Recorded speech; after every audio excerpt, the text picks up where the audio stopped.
Welcome to Celebrating Our Schools. My name is Jon Holmen, Superintendent of the Lake Washington School District.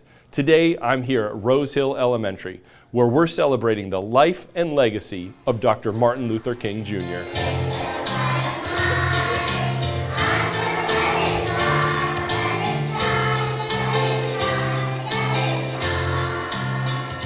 Rose Hill has formed a Black African American student lunch group, and students from that group have planned this assembly to honor the work of Martin Luther King. That all men, yes, black men, as well as white men, would be guaranteed the right of life, liberty, and the pursuit of happiness. And those, like him, who worked tirelessly through the civil rights movement to combat racial inequality through nonviolent protest.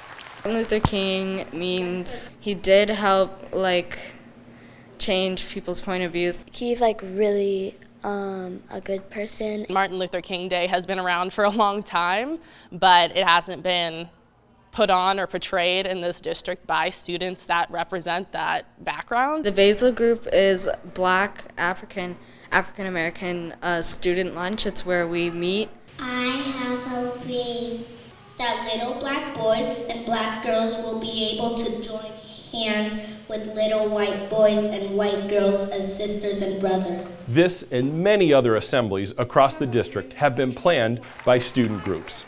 We are so proud of our students for taking on issues of racial equality and ensuring we celebrate those who have come before us. I think an annual revisiting of the contribution of Dr. King and his tireless commitment and dedication to ensuring that all people in the United States have access to high quality education, diverse neighborhoods.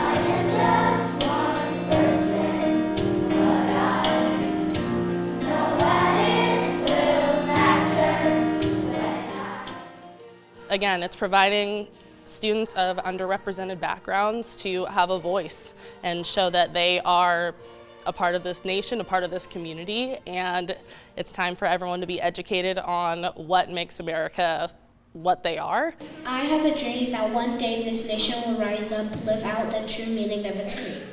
We are so proud of our students for planning this assembly to educate the entire student body at Rose Hill Elementary about the life and legacy of Dr. Martin Luther King Jr. Thank you for celebrating our schools with us today.